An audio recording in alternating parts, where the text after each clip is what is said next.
Good afternoon and welcome to Nutmeg Sports here on the HAN Network. I'm Frank Granito and I'm very excited to be joined for the first time in studio today by Kevin Coleman. Kevin, thanks for coming in. How you doing, man? Yeah, thanks for having me, Frank. Happy to be here. Excited to have you here. We've got a really big show, Kevin. We'll be joined by Dave Ruden of the Ruden Report as he will evaluate where the FCIAC teams stand at the quarter mark of the football season, as well as previewing some of the big games upcoming this weekend. But Kevin, let's start with some FCIAC volleyball action, and we had a great one take place yesterday from Fairfield Ludlow High School, where the Trumbull Eagles came out on top by a score of 3-1. It was an exciting match from start to finish. Here's a look at some of the action. Set point here, and it's Nielsen on serve. And that one, ricochets off the side. Receiving error in the first set will go to Trumbull, 25-15, 27-26, whatever that was about. Dig. Able to pick it up, and it's game Ludlow. 28-26. Tied up at 1. For Ludlow throughout. That one tailing out, and it's going to sail. Right on cue, they'll say you jinxed her at home, but Capella's unable to keep that one in play. So it's now 2-1 in favor of Trumbull after another exciting game. Borski's first serve. Schramm, it's off to the right. Are they going to be able to get there? No, and that's going to do it. Trumbull, go ahead. 25-17 will be the final. 3-1 the final in the match. But what a great match it was. It was Bill. a great match. I mean, I would have thrown a nickel on the court to saying this was going 5. The Trumbull Eagles moved to 6-2 on the season. Kevin, it's hard to believe that the defending FCIAC and state champion Fairfield Ludlow Falcons are still yet to win a game this season. It really is remarkable to think about that. I think a lot of people are shocked, not only just you and me, but I think fans and everyone else around the FCIAC are surprised they haven't won a game yet. So it's going to be interesting to see. We'll keep an eye on them for the rest of the year, but it is really is amazing that they haven't won a game yet. And it's crazy just how competitive the FCIAC can be, that you can see a turnaround, and this one of a negative proportion. But a great turnaround example right now is the Brian McMahon Senators, who are undefeated on the year. We'll have them featured very soon. They've been off to a great start. We had some more volleyball action yesterday. New Canaan came out on top of Trinity Catholic by a score of 3-1. We have some highlights from that game as well. Our own Dave Stewart from the New Canaan Advertiser was there. Here's a look at what went down from the New Canaan High School gym.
So the New Canaan Rams get their first win in conference play.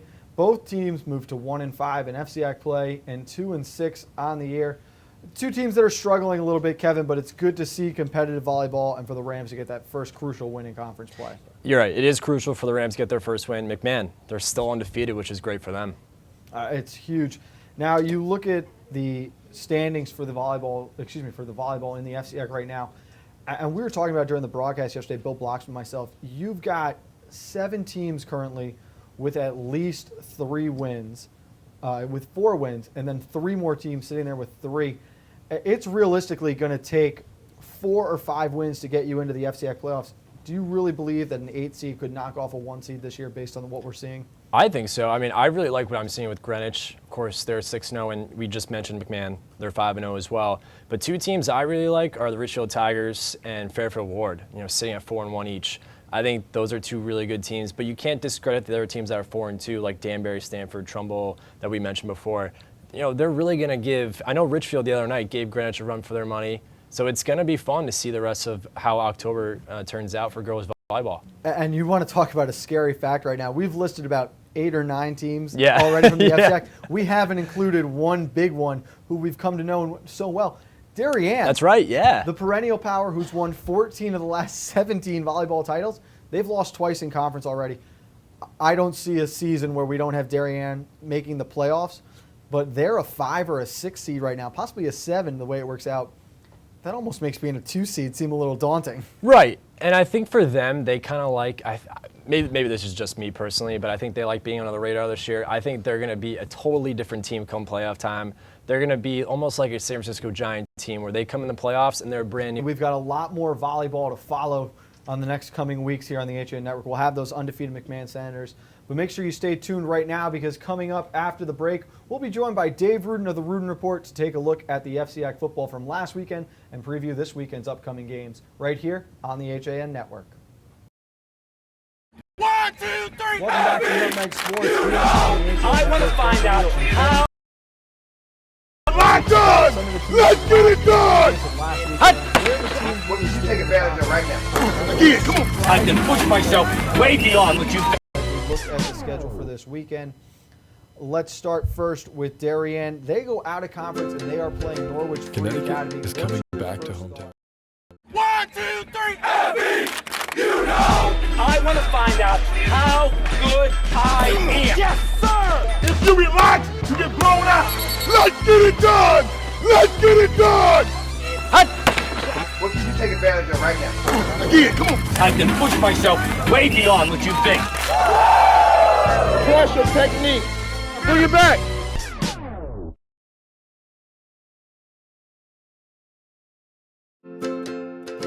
Connecticut is coming back to hometown banking. To a partner that makes small businesses feel big. Where community comes first. Where high-tech tools go hand in hand with a human touch. Where you get the know-how only neighbors can deliver. Where saving time is important too. It's time to expect more. It's time to bank well, bank smart, bank local, bank well. Have a sports injury or a slip and fall that needs immediate care? Coastal Ortho Express Urgent Care gives you direct access to an orthopedic specialist fast, without an appointment. Biking, golf, tennis, soccer, whatever the sports injury is, sprain or fracture, Coastal Ortho Express can help. Coastal Ortho Express Urgent Care, open Monday through Saturday, now in 2 locations. The iPark building at 761 Main Avenue in Norwalk and 36 Old Kings Highway South in Darien. Or go to coastalorthoexpress.com, like them on Facebook. At Mex on Main, Trumbull's very own Mexican grill, we're all about fresh, fast, and friendly service. Our Main Street restaurant offers the best in traditional and non-traditional Mexican dishes, with only the best ingredients, never frozen. From authentic burritos, fajitas, quesadillas, and salads, we have something on the menu for everyone in the family. And enjoy our open salsa bar, giving you more ways to customize your meal. Stop in for lunch or dinner at 6528 Main Street, Trumbull, or find out more at mexonmain.com.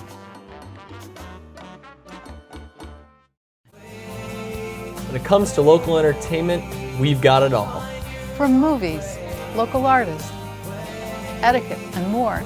Watch HAN Arts and Leisure with me, Steve Coulter, and our Arts and Leisure editor, Sally Sanders, Mondays at 12:30, right here on the HAN Network.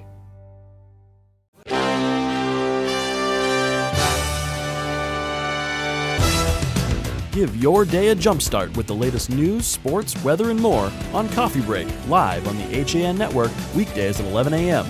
Connecticut news doesn't get any more local than on Coffee Break. Welcome back to Nutmeg Sports here. Am I on? Sorry, I couldn't hear myself. Welcome back to Nutmeg Sports here on the HAN Network. Frank Granito and Kevin Coleman in studio as we turn towards the weekend now and we focus on FCIAC football. We are joined by Dave Ruden of the Ruden Report. Dave, thank you for taking time with us. How are you doing this afternoon? I'm doing well, guys. How are you doing? I appreciate you having me on. Good. I'd like to start with last weekend, Dave, before we look forward to the weekend. And let's start with the biggest game out of last weekend. Obviously, it was Darien and Greenwich. In your opinion, Dave, what did we learn about both these teams coming out of that game? Well, I think the biggest thing probably is in defeat that Greenwich is a much better team than we thought. And the team we thought we were going to see in the preseason.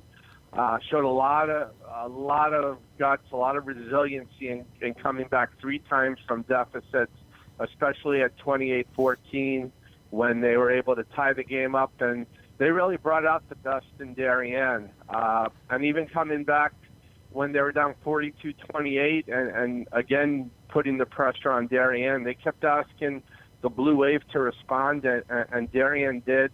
I was really, really impressed by Connor Langan. I thought he really stepped up at quarterback.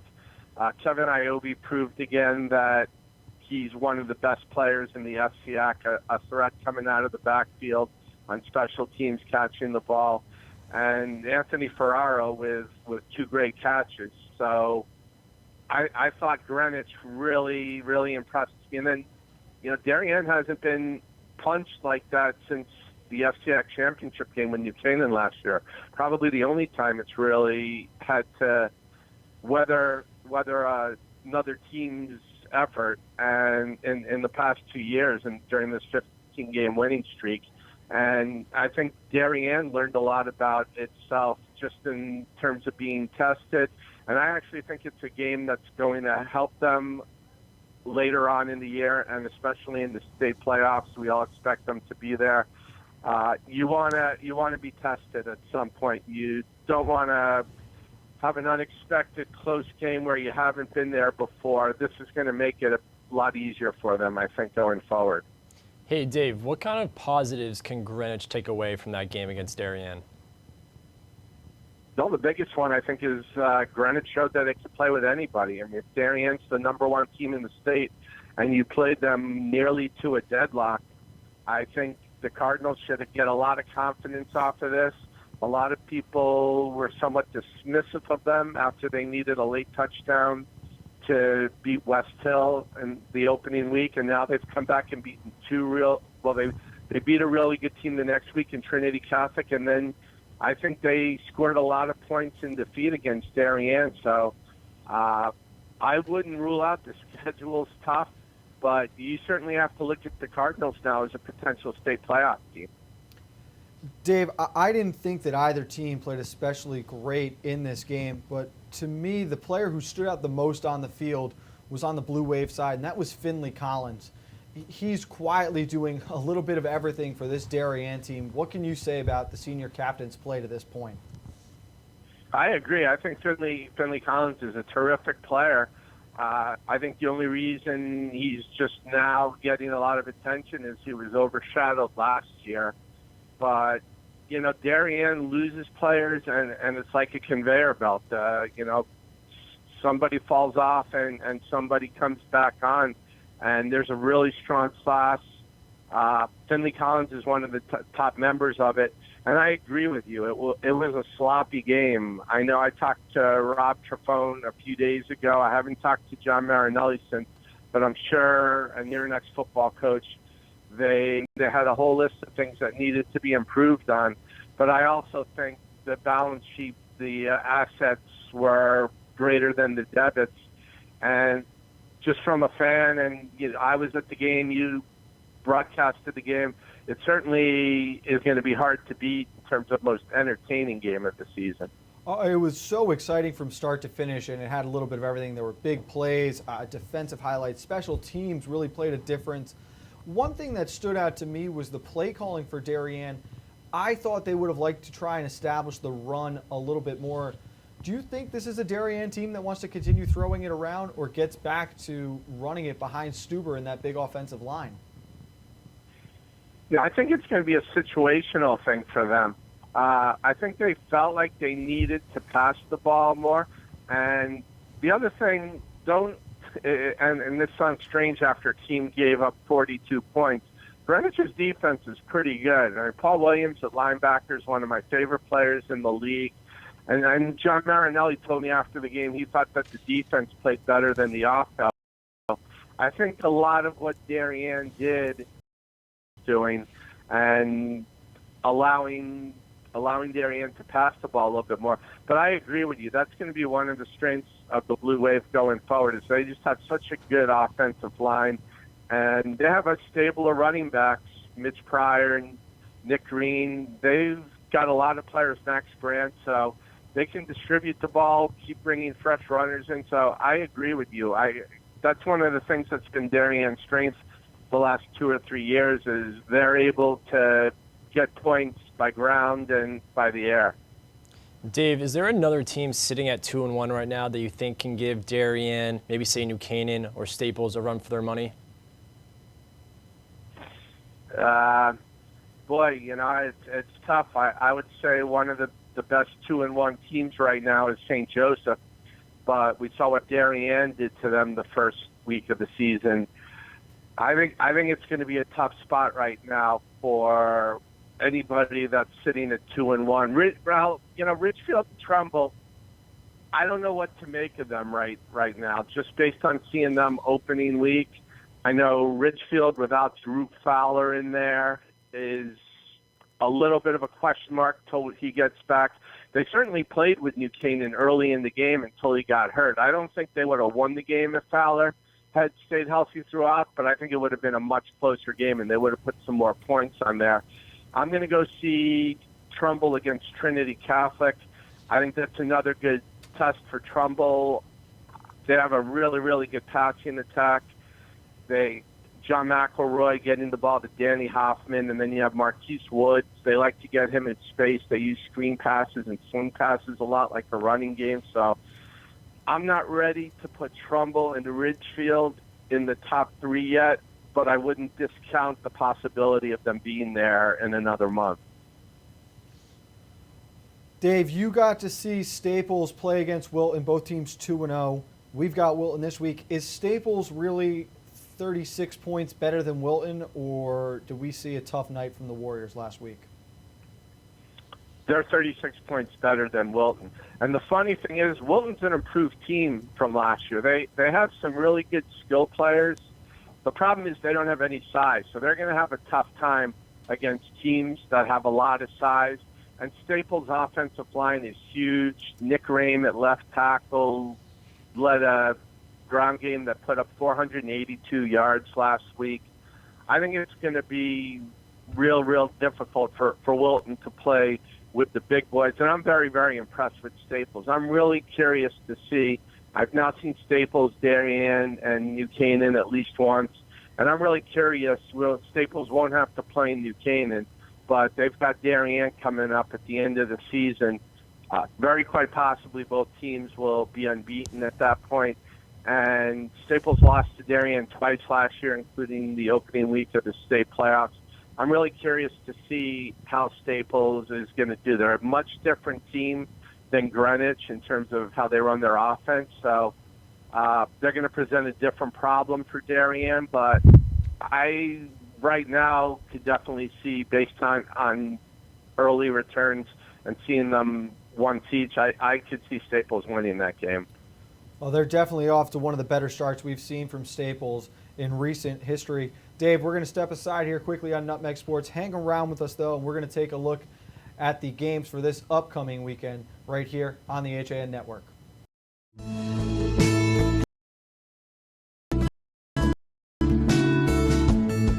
This is now 44 years I've been in this business. Digital came along. After I was in business for about 6 years, I had to totally reinvent the business. So I had to make a tremendous investment in my business. And Milford Bank was there for me. I don't really just consider Milford Bank a bank. I consider them a trusted partner in my business. My name is Jim Wilson, owner of Milford Photo. I choose to bank with Milford Bank.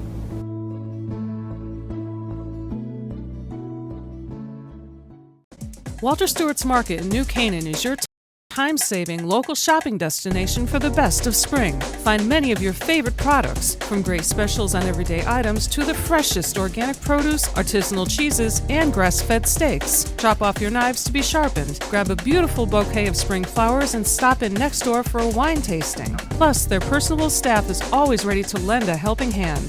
So stop in to Walter Stewart's Market, 229 Elm Street today, or shop online at stewartsmarket.com. At InSports Trumbull, the game is always on inside. Recently renovated and home to one of Connecticut's largest indoor turf fields, InSports is a multi-sport recreation center providing state-of-the-art facilities for elite youth programs. Players have access to soccer, baseball, and softball, field hockey, rugby, basketball, volleyball, and social game facilities. InSports has also launched an early childhood development program, a daycare and pre-K program all rolled into one. Don't out more at insportscenters.com or call 203-268-1214. Like and follow us on Facebook. Hi, this is Leo Carl from Carl Chevrolet. The new miles on EV Charge Daily plus 420. Don't take my word for it. You need to come in and test drive the Volt yourself. Visit us at 261 Elm Street in New Canaan or online at carldirect.com. I'm John Kovach. I'm a newspaper editor. I'm a high school football coach. I'm a television presenter. And I want you Thursdays at 1 on the HAN Network. It's like going to the tackle shop without leaving your office. If you're watching this broadcast, you're not alone. The HAN Network is available for 200,000 Connecticut cable customers on the Frontier Network. And we've also reached 1.7 million viewers on our free live streaming sports, news, and entertainment broadcasts.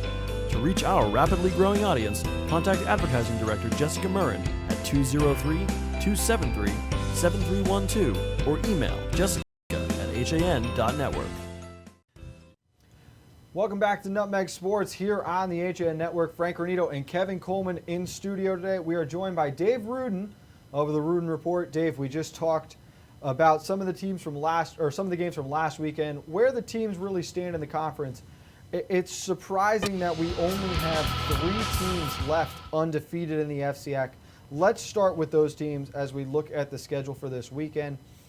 Let's start first with Darien. They go out of conference and they are playing Norwich Free Academy. What's your first thought on that game, Dave? Well, obviously, I haven't had a chance to see NFA. I guess the one thing that would be telling to me, and I'm actually working on my weekend game plan right now, is NFA opened with a 36-0 loss to Xavier. Xavier is one of the better teams in the state, possible top 10 team at the end of the season. And I think that it's going to be a tough matchup because I'm guessing that I think Darien is a much better team than Xavier is right now. So I would think that's going to be a tough matchup. Then I think it's going to be a tough matchup for NFA. I really do too, but it'll be interesting to see how the Wave bounces back now coming off the emotional win over Greenwich. Kevin, what game have we got next on the docket here? All right, Dave, I want to go over Staples versus Fairfield Ward. Now, talk about the disappointing start for Fairfield Ward. Yeah, Fairfield Ward probably is one of the more disappointing teams based on what we expected in the preseason. I thought it was a squad that could possibly have a winning season, especially if they got an opening week win over Wilton. They played Wilton evenly, lost in overtime, 21-14. And since then, just everything's kind of fallen apart for them. They lost their running back, Brian Azarian, to a broken fibula. They have to have him back in a few weeks. And I think they've been forced to throw some younger players into tough roles that maybe they're not ready for yet. They've had some defensive breakdowns. They had mistakes at the end of the game against Stanford last week when they had a 7-6 lead in the final quarter. So it's been a tough year for Duncan Della Volpe, and I feel bad for him because I think he's one of the better coaches in the league, and he's just had a lot of tough luck. And like I said, Staples is just playing really, really well, and it's hard to see that being a very, very competitive game. And it's so tough for Ward, too, because Della Volpe, known for that true ground and pound offense and relying heavily on the run game, without Azarian, it's tough to bounce back from. Our third and final undefeated team in the FCIAC, New Canaan in the spread category, but on paper, this is a pretty interesting game to look at here based off of what happened last week. The forecast calling for rain for Coach Marcuccio and his boys, Dave. Yeah, it'll be interesting. This may be the game where the most interesting part is the coaches shaking hands at the beginning of the game or even the end of the game. Obviously, there was the controversy last year where New Canaan pushed back a game against West Hill because it was raining out.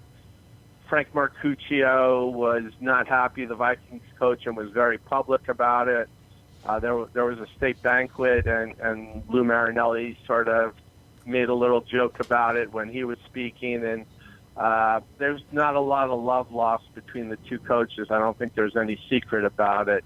In terms of on the field, West Hill, I think, is a better team than it has been. It's got some talent, but it's not enough talent that it's going to be able to handle a New Canaan team that has gotten better each week and is looking like it has a very good chance of winning 4 straight championships. I'm very impressed, especially with the defense.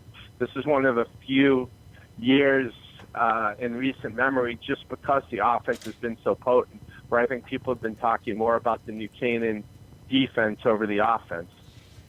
And then another big one, you're going to it, Trinity Trumbull. Initial thoughts on that game?